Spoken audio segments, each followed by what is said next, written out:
Please help me and get me just 100 subscribers. I had a feeling something wasn't right. It wasn't one big thing, just a dozen little things that didn't add up. Emily, my wife of 8 years, had been spending more time working late than actually being home.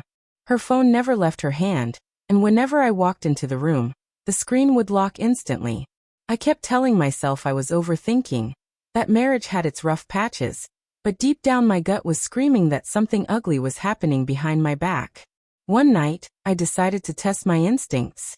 I told Emily I was heading out of town for work and wouldn't be back until late the next day. She barely looked up from her phone when I said it, just muttered, "Okay," and went back to typing. That was my confirmation. No surprise, no questions, no kiss goodbye. She was planning something. The next evening, instead of driving to the job site, I parked my truck a few blocks from my own house and waited. From my hiding spot, I saw a car pull up to my driveway around 7 p.m. A man stepped out, casually straightening his shirt as if he belonged there. My chest burned as I watched him walk inside. My house, my living room, my life. I didn't storm in right away. Instead, I called the sheriff's department. Officer Miller, an old acquaintance of mine, agreed to come by in a discreet way. He knew I wasn't overreacting. We'd dealt with a similar domestic issue in the past for one of my neighbors, and he understood how serious this was. By the time Miller's car rolled up, my pulse was pounding in my ears. When we walked to the front door together, I felt strangely calm, almost detached, like my brain had gone into survival mode. I turned the key and opened the door, stepping into the house just as Emily's laughter floated from the living room.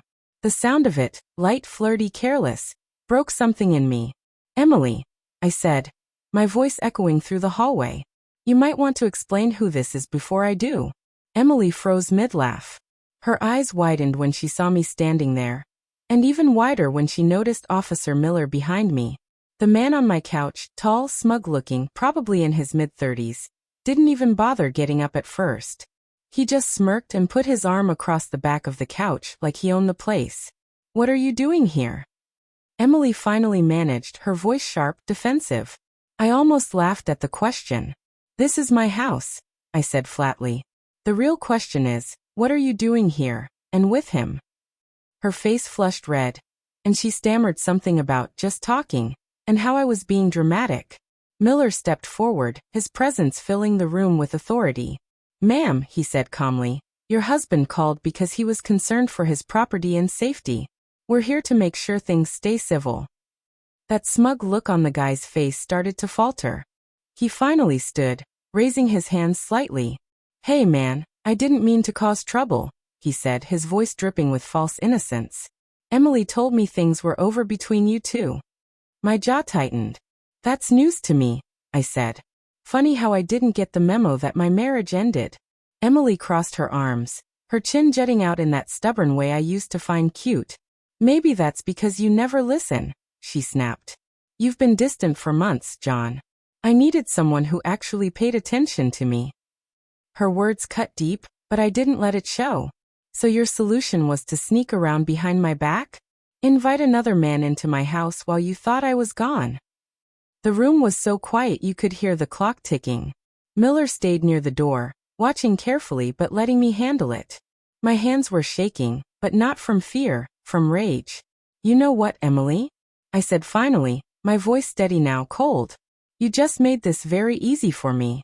I pulled a folded document from my jacket pocket.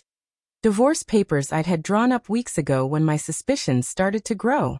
I dropped them on the coffee table between them. "Consider this your official notice.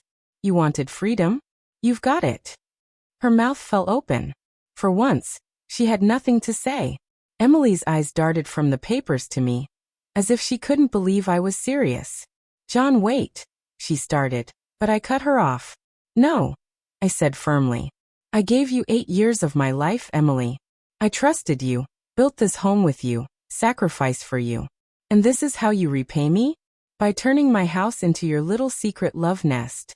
Her lover shifted uncomfortably, clearly realizing he was no longer welcome. "Look, I'm just gonna go," he muttered, moving toward the door. Miller stepped aside, letting him pass but not before giving him a look that said, "Don't come back here." When the door shut behind him, The silence that followed was deafening. Emily stood there, arms wrapped around herself, looking suddenly very small. "You don't have to do this," she said softly, almost pleading now.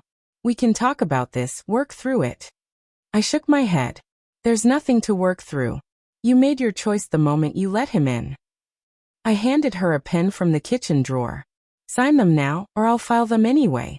Either way, this marriage is over." Tears welled up in her eyes, but I felt nothing, no pity, no regret. The part of me that once loved her had burned out the moment I saw her with him.